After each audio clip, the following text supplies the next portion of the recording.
കർത്താവിൽ പ്രിയരെ, സദൃശവാക്യ പുസ്തകത്തിൻ്റെ തുടർച്ചയായ പഠനത്തിൽ ഏർപ്പെട്ടിരിക്കുകയാണല്ലോ നാം.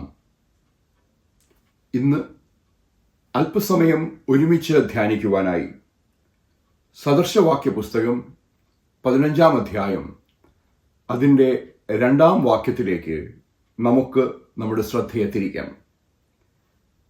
ജ്ഞാനിയുടെ നാവ് നല്ല പരിജ്ഞാനം പ്രസ്താവിക്കുന്നു, മൂഢന്മാരുടെ വായോ ഭോഷത്വം പൊഴിക്കുന്നു. വാക്കിനെക്കുറിച്ച്, വചനത്തെക്കുറിച്ച് ആഴമായി നാം ചിന്തിക്കുന്ന ഒരു കാലഘട്ടത്തിലാണ് ഇന്ന് നാം ജീവിക്കുന്നത്. വചനം ജഡമായി തീർന്ന് കൃപയും സത്യവും നിറഞ്ഞവനായി നമ്മുടെ ഇടയിൽ പാർത്ത അനുഭവത്തെക്കുറിച്ച് നാം ചിന്തിക്കുമ്പോൾ വചനത്തിൻ്റെ, വാക്കിൻ്റെ അവഗാഹമായ സാധ്യതകളെക്കുറിച്ച് നാം ദൈവവചനവുമായി ബന്ധപ്പെട്ട് ചിന്തിക്കാറുണ്ട്. വാക്ക് സൃഷ്ടി സാധ്യമായ വാക്കാണ്. ഉണ്ടാകട്ടെ എന്ന് ദൈവം കൽപ്പിച്ചു, അതുണ്ടായി. കാലാന്തരങ്ങളിൽ വാക്ക് ദൈവവും മനുഷ്യനും, മനുഷ്യർ തമ്മിലും സംഭാഷണത്തിനായി ഉപയോഗിച്ച മാധ്യമമാണ്.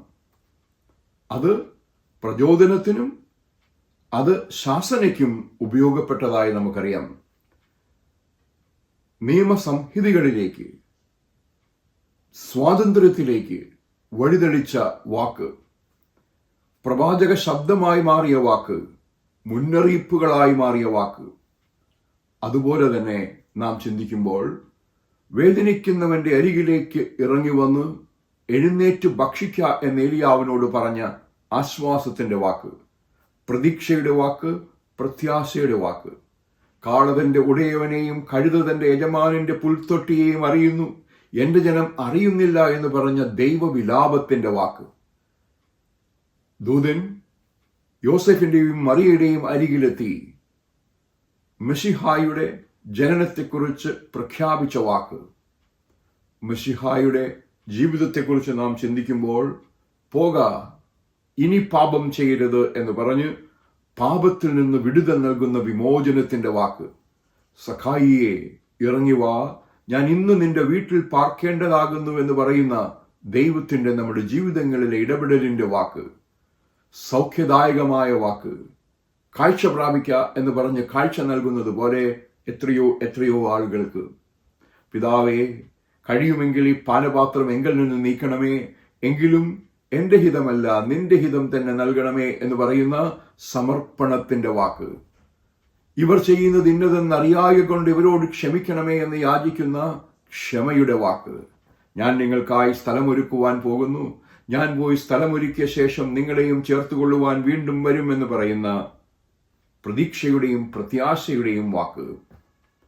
പ്രിയരെ, ഇന്ന് വീണ്ടും സദൃശവാക്യത്തിലെ നാവിനെക്കുറിച്ച്, വാക്കുകളെക്കുറിച്ച് നാം ചിന്തിക്കുമ്പോൾ ജ്ഞാനിയുടെ പ്രസ്താവന വളരെ ശ്രദ്ധേയമാണ്. 2 തരത്തിലുള്ള നാവുകൾ. ഒന്ന് ജ്ഞാനിയുടെ നാവ്, മറ്റൊന്ന് ഭോഷന്റെ നാവ്. ജ്ഞാനിയുടെ നാവിൻ്റെ പ്രത്യേകത, അത് നല്ല പരിജ്ഞാനം പൊഴിക്കുന്ന നാവാണ്. ഭോഷന്റെ നാവോ, അത് ഭോഷത്വം പൊഴിക്കുന്ന നാവാണ്. സദൃശവാക്യത്തിൽ ജ്ഞാനി പല ആവർത്തി നാവിൻ്റെ പ്രാധാന്യത്തെക്കുറിച്ച്, വാക്കിൻ്റെ പ്രാധാന്യത്തെക്കുറിച്ച് രേഖപ്പെടുത്തുന്നുണ്ട്. രാജാവ് തലമുറകൾക്ക് പകർന്നു നൽകുന്ന ഏറ്റവും വലിയ ജ്ഞാനം ഒരുപക്ഷെ രാജതലമുറകൾക്ക് തന്നെയാകണം. അതുകൊണ്ടാണ് 18-ാം അധ്യായത്തിന്റെ 21-ാം വാക്യത്തിൽ അതിൻ്റെ കേന്ദ്രമായ ആ ആശയം നാം കാണുന്നത്. മരണവും ജീവനും നാവിൻ്റെ അധികാരത്തിലിരിക്കുന്നു. അതാരും ഒരിക്കലും മറക്കരുതാത്ത യാഥാർത്ഥ്യമാണ്. ഒരു രാജാവ് തൻ്റെ മുന്നിൽ ന്യായപാലനത്തിനായി ഒരു വ്യക്തി കൊണ്ടുവരപ്പെടുമ്പോൾ, അയാൾ കുറ്റക്കാരനോ കുറ്റാരോപിതനോ ആകട്ടെ, രാജാവിൻ്റെ വാക്കുകൾക്ക് അയാളെ സ്വാതന്ത്ര്യം നൽകുവാനായിട്ട് കഴിയും, ജീവൻ നൽകുവാനായിട്ട് കഴിയും. അതുപോലെ തന്നെ രാജാവിൻ്റെ വാക്കുകൾക്ക് മരണദണ്ഡന നൽകുവാനും കഴിയും.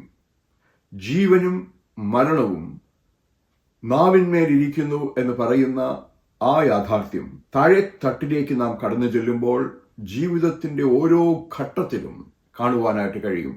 ബന്ധങ്ങളിൽ ജീവൻ നിലനിർത്തുവാൻ, ബന്ധങ്ങൾ മരണപ്പെടുവാൻ കാരണം പലപ്പോഴും വാക്കുകളാണ്. വാക്കുകളുടെ പ്രാധാന്യത്തെക്കുറിച്ച് അതുകൊണ്ട് തന്നെ വളരെ വളരെ അവഗാഹമായി ജ്ഞാനി പലവട്ടം പറയുന്നത് നാം ശ്രദ്ധിക്കേണ്ടതാണ്. നേരത്തെ നാം കണ്ടതുപോലെ മൃദുവായ ഉത്തരം ക്രോധത്തെ ശമിപ്പിക്കുന്നു. ഏതു തരത്തിലുള്ള സംഘർഷ സാധ്യതയെയും ലഘൂകരിക്കുവാൻ, ഏതു തരത്തിലുള്ള കോപാവസ്ഥയ്ക്കും പരിഹാരമുണ്ടാക്കുവാൻ വാക്കുകൾക്ക് കഴിയും. അതുപോലെ തന്നെ സംഘർഷങ്ങൾ സൃഷ്ടിക്കുവാനും സൃഷ്ടിക്കപ്പെട്ട സംഘർഷങ്ങൾ വളരുവാനും വാക്കുകൾ കാരണമായി തീരുന്നു എന്നതും പ്രത്യേകം നാം ശ്രദ്ധിക്കേണ്ടതായിട്ടുണ്ട്. മൃദുവായ ഉത്തരം, ശ്രദ്ധയോടെ നാം പറയുന്ന വാക്കുകൾ, ശ്രദ്ധയോടെ നാം തിരഞ്ഞെടുക്കുന്ന വാക്കുകൾ, അത് വളരെ പ്രധാനപ്പെട്ടതാണ് എന്ന ഓർമ്മപ്പെടുത്തലാണ് അവിടെ. 4-ാം അധ്യായം നാം പഠിച്ചപ്പോൾ അതിന്റെ 24-ാം വാക്യത്തിൽ വായുടെ വക്രതയും അധരങ്ങളുടെ വികടവും നിങ്ങളിൽ നിന്ന് അകറ്റുക. നാവിന് സംഭവിക്കാവുന്ന 2 യാഥാർത്ഥ്യങ്ങളെക്കുറിച്ചുള്ള അതിശക്തമായ മുന്നറിയിപ്പാണ് അവിടെ ഞാൻ ഈ നൽകുന്നത്. വക്രത നിറഞ്ഞ നാവുകൾ ലോകത്തിൽ സൃഷ്ടിക്കുന്നതായിട്ടുള്ള പ്രയാസവും പ്രതിസന്ധിയും, വികടം നിറഞ്ഞ വാക്കുകൾ ലോകത്തിൽ സൃഷ്ടിക്കുന്നതായിട്ടുള്ള കണ്ണുനീരിന്റെ യാഥാർത്ഥ്യങ്ങൾ. ദയവ് ചെയ്ത് അത് നിന്റെ ജീവിതത്തിന്റെ ഭാഗമാകരുത്. നിന്നിൽ നിന്ന് അകറ്റിക്കളയണമെന്ന് ഞാൻ ഈ പലവരും ഓർമ്മപ്പെടുത്തി. സദൃശവാക്യക്കാരൻ ഇവിടെ പറയുന്നത് ജ്ഞാനിയുടെ നാവ് നല്ല പരിജ്ഞാനം പ്രസ്താവിക്കുന്നു എന്നുള്ളതാണ്. 10-ാം അധ്യായത്തിന് 31-ാം വാക്യത്തിൽ നീതിമാന്റെ വായി ജ്ഞാനം മുളപ്പിക്കുന്നു എന്നാണ് പറയുന്നത്.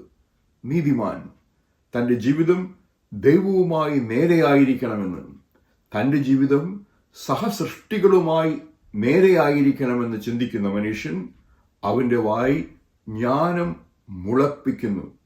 കർഷക പശ്ചാത്തലത്തിൽ വിത്ത് മുളപ്പിക്കുന്നത് പോലെ ജ്ഞാനത്തിൻ്റെ വിത്തുകൾ പാകി, ആ വിത്ത് മുളയ്ക്കുവാൻ ആവശ്യമായ മണ്ണൊരുക്കി, ആ മണ്ണിൽ ആവശ്യമായ ജലാംശവും ആ വളർച്ചയ്ക്ക് ആവശ്യമായ സാഹചര്യങ്ങളും ഒരുക്കി വിത്തിനെ മുളപ്പിക്കുവാൻ അഹോരാത്രം പണിയെടുക്കുന്ന കർഷകന്റെ ചിത്രം നമ്മുടെ മുമ്പിൽ വരച്ചു കാട്ടിയിട്ടാണ് ഞാൻ ഈ ഓർമ്മപ്പെടുത്തുന്നത്. നീതിമാന്റെ വായി ജ്ഞാനം മുളപ്പിക്കുന്നു. ഏതു തരിശു നിലത്തിലും ജ്ഞാനം മുളപ്പിക്കുവാനായി നീതിമാന് കഴിയുന്നു. സാധാരണ അധ്യാപകരോട് നാം പറയുന്ന യാഥാർത്ഥ്യമാണത്. ഏതു ഭൂമിയിലും ജ്ഞാനം മുളപ്പിക്കുവാൻ നീതിമാനായ തൻ്റെ തൊഴിലിനോട് 100% ആത്മാർത്ഥത പുലർത്തുന്ന ഒരു അധ്യാപകന് കഴിയും, ഒരു പട്ടക്കാരന് കഴിയും. അതുപോലെ തന്നെ ജീവിതത്തിൽ മറ്റുള്ളവരെ പ്രോത്സാഹിപ്പിക്കുവാനായി കഴിയുന്ന സാഹചര്യങ്ങളിൽ ആയിരിക്കുന്ന എല്ലാവർക്കും കഴിയും എന്നുള്ള ഓർമ്മപ്പെടുത്തലാണ്. പലയാവർത്തി ഞാനീ പറയുന്ന മറ്റൊരു യാഥാർത്ഥ്യമാണ് 12-ാം അധ്യായത്തിന്റെ 18-ാം വാക്യത്തിൽ, സദൃശവാക്യത്തിൽ നാം വായിച്ചത്. ജ്ഞാനിയുടെ നാവ് സുഖദായകം, സൗഖ്യം നൽകുന്ന വാക്കുകൾ. നാവുകൾക്ക് സ്വാസ്ഥ്യം ഇല്ലാതാക്കുവാനും സൗഖ്യം ഇല്ലാതാക്കുവാനും സൗഖ്യം നൽകുവാനും കഴിയും. പലപ്പോഴും നമ്മുടെ ചുറ്റും നാം തിരിഞ്ഞു നോക്കുമ്പോൾ അനേകരുടെ ജീവിതത്തിലെ മാനസിക സംഘർഷങ്ങൾക്കു കാരണം അവർ കേട്ട ക്രൂരമായ വാക്കുകളാണ്. അനേകരുടെ ജീവിതത്തിലെ വൈകാരിക സംഘർഷങ്ങൾക്കു കാരണം അവർ കടന്നുപോയ പ്രതിസന്ധി നിറഞ്ഞ വാക്കുകളുടെ പശ്ചാത്തലമാണ്.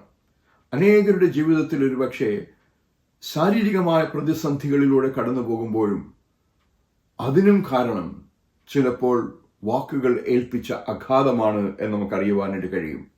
ആ യാഥാർത്ഥ്യത്തിലാണ് ജ്ഞാനിയുടെ വാക്ക്, ജ്ഞാനിയുടെ നാവ് നല്ല പരിജ്ഞാനം പൊഴിക്കുന്നു എന്നതിൻ്റെ അർത്ഥം. ജ്ഞാനിയുടെ നാവ് സൗഖ്യദായകമാണ്. അത് മനസ്സിന്റെ പ്രക്ഷുബ്ധതയെ ശാന്തമാക്കുവാൻ ഉതകുന്നതാണ്. അത് വൈകാരികമായ വിസ്ഫോടനങ്ങളെ ശാന്തമാക്കുവാൻ കഴിയുന്നതാണ് എന്ന് നാം ഓർമ്മിപ്പിക്കപ്പെടുന്നത്. വായയെ കാത്തുകൊള്ളുന്നവൻ പ്രാണനെ സൂക്ഷിക്കുന്നുവെന്നാണ് സദൃശവാക്യങ്ങൾ 13-ാം അധ്യായത്തിന്റെ 3-ാം വാക്യത്തിൽ നാം കണ്ടത്. പ്രാണൻ, അത് സ്വന്തം പ്രാണനെയും അത് കുടുംബത്തിന്റെ പ്രാണനെയും അപരന്റെ പ്രാണനെയും സൂക്ഷിക്കുവാൻ കഴിയണമെങ്കിൽ അടിസ്ഥാനപരമായി വായയെ സൂക്ഷിക്കുവാനായിട്ട് നമുക്ക് കഴിയും. വായ ഉപയോഗിച്ചാണ് പലപ്പോഴും സംഘർഷങ്ങളിലേക്ക് നാം നടന്നു ചെല്ലാറുള്ളത്, പ്രതിസന്ധികളിലേക്ക് നാം കടന്നു ചെല്ലാറുള്ളത് എന്ന് നിരന്തരം ഓർമ്മപ്പെടുത്തുകയാണ് ഇവിടെ. ഏഷണിക്കാരൻ മിത്രങ്ങളെ ഭേദിപ്പിക്കുന്നു എന്ന യാഥാർത്ഥ്യവും സദൃശവാക്യം പറയുന്നൊരു യാഥാർത്ഥ്യമാണ്. 2 നല്ല സുഹൃത്തുക്കൾ, ആ സുഹൃത്തുക്കൾ ഇന്ന് സുഹൃത്തുക്കളല്ലാതായി പോയിരിക്കുന്നു എന്ന യാഥാർത്ഥ്യം നാം തിരിച്ചറിയുന്നു. അവർ ഒരുപക്ഷെ പരസ്പരം വെറുക്കുന്നു, അല്ലെങ്കിൽ പരസ്പരം വളരെ അകലെയായി പോയിരിക്കുന്നു. വളരെ അടുപ്പത്തിൽ ജീവിച്ചിരുന്ന അയൽക്കാർ, അവർ തമ്മിലുള്ള അകലം വർദ്ധിക്കുന്നതായി നാം തിരിച്ചറിയുന്നു. അതിന് കാരണം അന്വേഷിക്കുമ്പോഴാണ് ഈ ഹൃദയങ്ങളിൽ സംശയത്തിന്റെ വിത്ത് പാകിയ ഏഷണിക്കാരനെ കുറിച്ച് നാം കാണുന്നത്. അനേകർ അത്തരത്തിൽ സന്തോഷം കണ്ടെത്തുന്നവരുണ്ട്. സ്നേഹിതരെ തമ്മിൽ അകറ്റുന്നതിൽ ക്രൂരമായൊരു ആനന്ദം കണ്ടെത്തുന്ന ഏഷണിക്കാരൻ, സത്യങ്ങൾക്ക് പകരം അസത്യങ്ങളും അർദ്ധസത്യങ്ങളും പറഞ്ഞ് ബന്ധങ്ങളെ ശിഥിലമാക്കുന്ന ഏഷണിക്കാരൻ. വാക്ക്, മൂടന്റെ വാക്ക്, ഭോഷത്വം പൊഴിക്കുന്ന വാക്ക് ബന്ധങ്ങളെ തകർക്കുന്ന വാക്കാണ് എന്ന് നിരന്തരമായി പറയുന്ന യാഥാർത്ഥ്യമാണ് ഈ സദൃശവാക്യത്തിലും ജ്ഞാനി രേഖപ്പെടുത്തുന്നത്. 12-ാം അധ്യായത്തിന്റെ 19-ാം വാക്യം നാം പഠിച്ചപ്പോൾ, സത്യം പറയുന്ന അധരം എന്നേക്കും നിലനിൽക്കുന്നു, വ്യാജം പറയുന്ന നാവോ മാത്ര നേരത്തേക്കേയുള്ളൂ എന്ന് ഓർമ്മപ്പെടുത്തുകയാണ്. വളരെ ശ്രദ്ധേയമായി നിത്യതയിലേക്കുള്ള വിരൽ ചൂണ്ടലാണ്, നിത്യജീവനിലേക്ക് നിത്യനാശത്തിലേക്കുള്ള വിരൽ ചൂണ്ടലാണ് അവിടെ നാം കാണുന്നത്. സത്യത്തിനു വേണ്ടി നിലകൊള്ളുന്ന നാവ്, സത്യത്തിനു വേണ്ടി പോരാടാൻ തയ്യാറുള്ള നാവ്, സത്യത്തിനു വേണ്ടി നിലപാടുകൾ എടുക്കുവാൻ തയ്യാറുള്ള നാവ്, സത്യത്തിനു വേണ്ടി നിശബ്ദരായിരിക്കുവാൻ വിസമ്മതിക്കുന്ന നാവ്, ആ നാവ് എന്നേക്കും നിലനിൽക്കുന്ന നിത്യതയുടെ ഭാഗമായി തീരുന്നു എന്ന് ഓർമ്മപ്പെടുത്തുമ്പോൾ, മറുവശത്ത് വ്യാജം പറയുന്ന വാക്ക്, കള്ളം പറയുന്ന നാക്ക്, അത് അല്പനേരത്തേക്ക് മാത്രം നിലനിൽക്കുന്ന യാഥാർത്ഥ്യമാണ് എന്ന് നാം മനസ്സിലാക്കുന്നു. താൻ പറയുന്ന ഉത്തരം ഹേതുവായി മനുഷ്യന് സന്തോഷം വരും. വളരെ വ്യക്തമായി ജ്ഞാനി ഓർമ്മപ്പെടുത്തുകയാണ് ഈ യാഥാർത്ഥ്യം. വായിലെ വാക്കുകളാൽ നിങ്ങൾ കുടുങ്ങിപ്പോകും എന്നോർത്തുകൊള്ളുവിൻ, വായിലെ മൊഴികളാൽ നിങ്ങൾ പിടിക്കപ്പെടും എന്നോർത്തുകൊള്ളുവിൻ. ഒരുപക്ഷെ വാക്കുകൾ അത് എത്ര സങ്കീർണമായ യാഥാർത്ഥ്യമാണ് എന്ന് വിരൽ ചൂണ്ടപ്പെടുകയാണ് അവിടെ.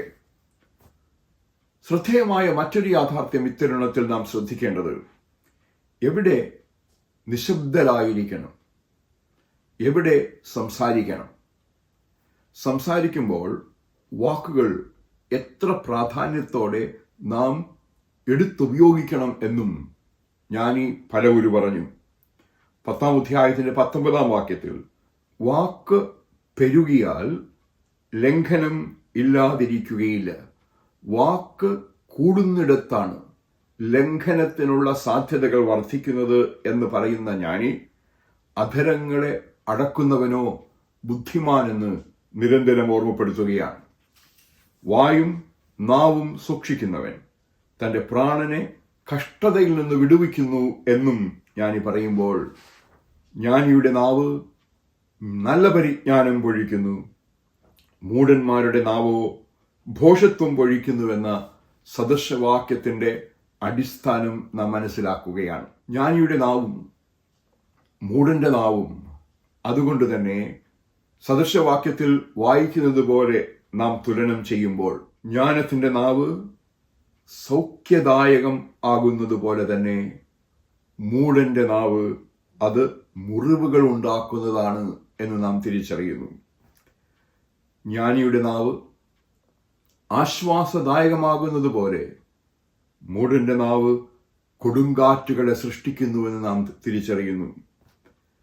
ജ്ഞാനിയുടെ നാവ് പാലങ്ങൾ പണിയുന്നത് പോലെ മൂഢന്റെ നാവ് ബന്ധങ്ങളെ തകർക്കുന്നു എന്ന് നാം തിരിച്ചറിയുന്നു. ജ്ഞാനിയുടെ നാവ് അത് ജ്ഞാനം പൊഴിക്കുമ്പോൾ, അത് മനസ്സിലാക്കലിലേക്ക്, അവഗാഹമായ അറിവുകളിലേക്ക് വഴിതെളിക്കുമ്പോൾ, മൂഢന്റെ നാവ് അത് പലപ്പോഴും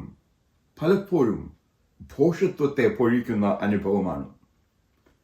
ജ്ഞാനിയുടെ നാവ് ശാന്തത സൃഷ്ടിക്കുമ്പോൾ, സമാധാനം സൃഷ്ടിക്കുമ്പോൾ, സംഘർഷങ്ങളെ ലഘൂകരിക്കുമ്പോൾ, മൂഢന്റെ നാവ് കോപത്തെ സൃഷ്ടിക്കുന്നുവെന്നും നാം തിരിച്ചറിയണം.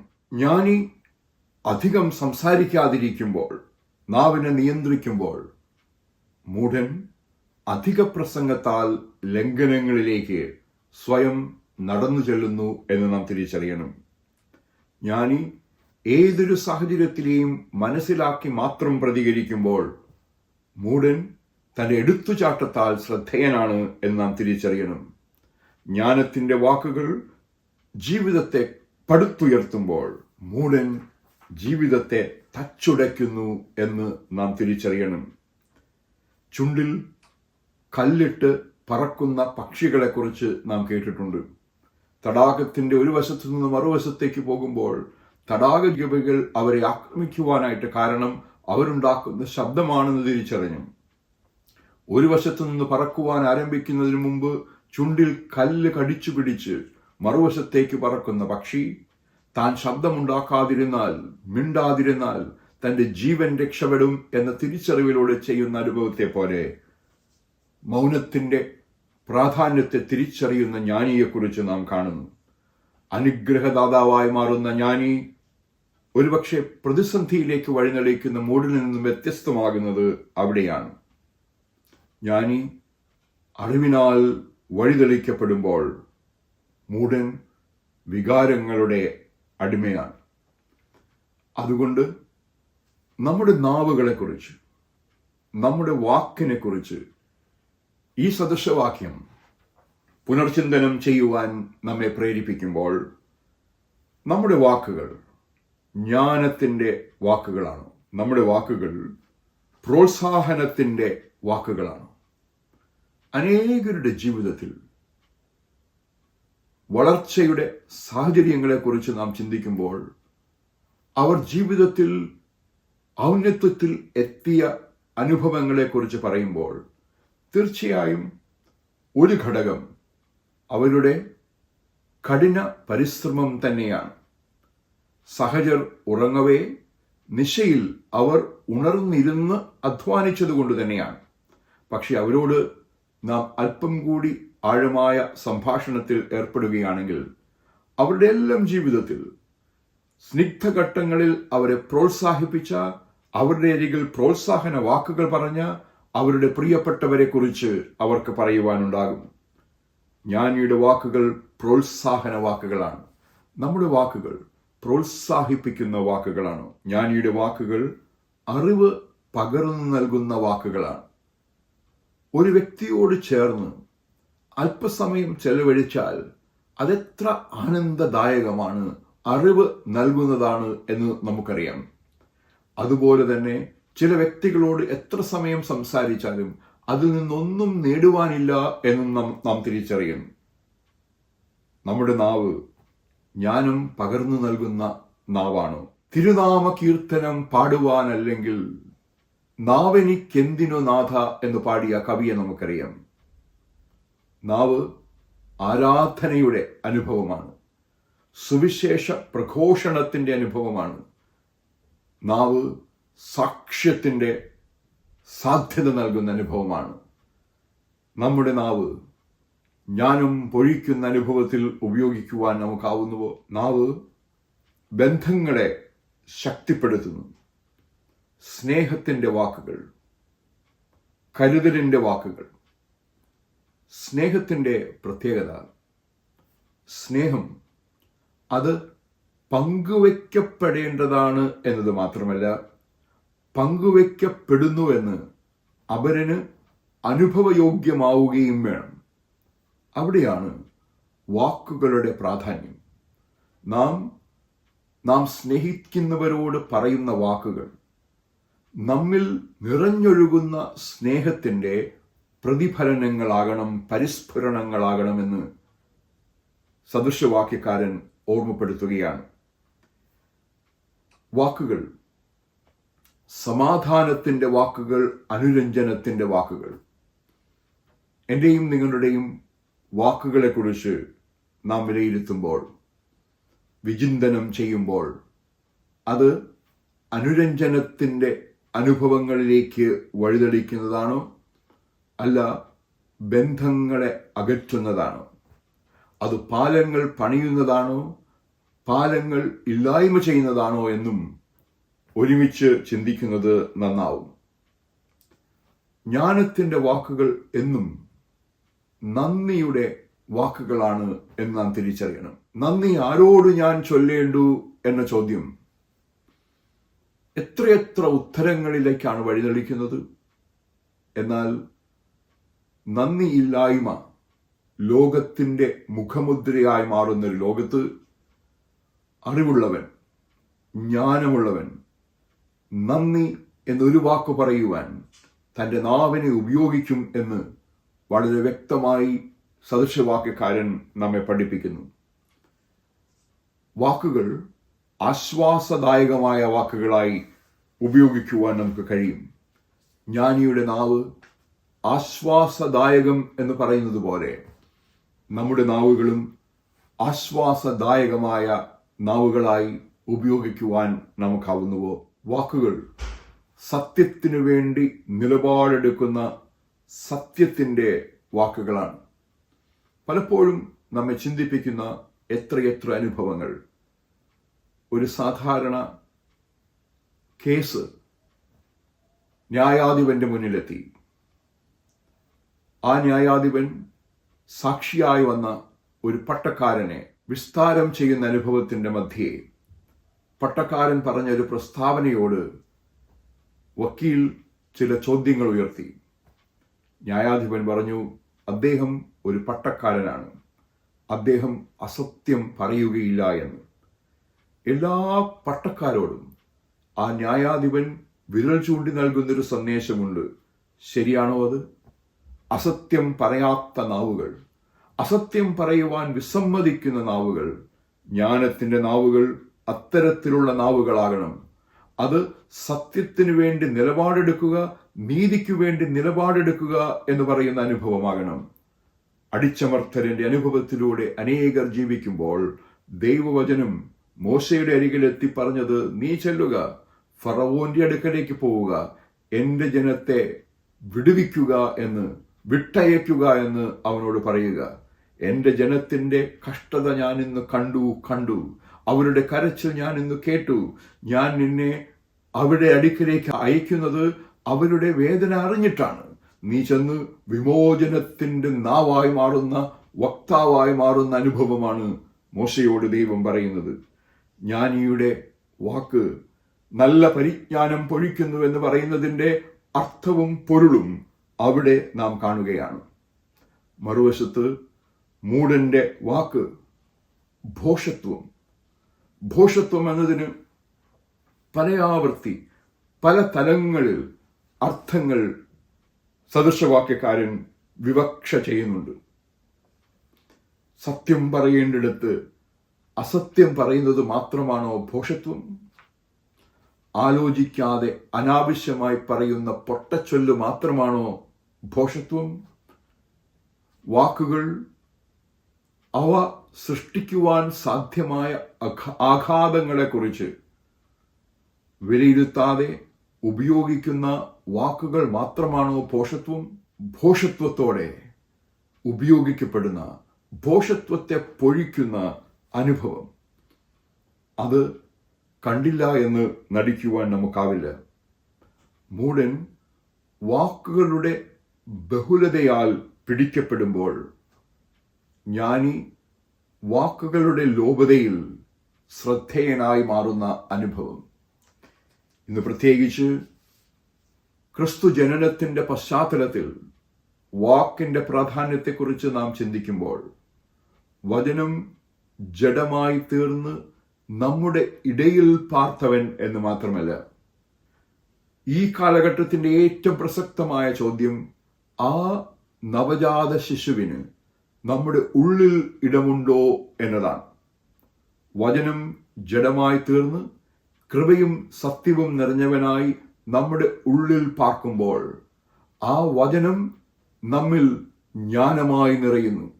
ജ്ഞാനമാകുന്ന ആ വചനം നമ്മുടെ വാക്കുകളെ സ്വാധീനിക്കുന്നു. അത്തരത്തിലൊരു സ്വാധീനം സാധ്യമാകുമ്പോഴാണ് സദൃശവാക്യങ്ങൾ 15-ാം അധ്യായത്തിന്റെ 2-ാം വാക്യം കൃപയാൽ നമ്മുടെ ജീവിതത്തിൽ വളരെ പ്രസക്തമായ അനുഭവമായി മാറുന്നത്. ഈ സദൃശവാക്യത്തിന് അവഗാഹമായ പൊരുൾ മനസ്സിലാക്കുവാൻ സ്വർഗീയ ദൈവമേ ഞങ്ങളെ സഹായിക്കണമേ എന്ന പ്രാർത്ഥനയോടെ നമുക്കൊരിക്കൽ കൂടി സദൃശവാക്യങ്ങൾ 15-ാം അധ്യായത്തിന്റെ 2-ാം വാക്യത്തിലേക്ക് നമ്മുടെ ശ്രദ്ധയെ തിരിക്കാം.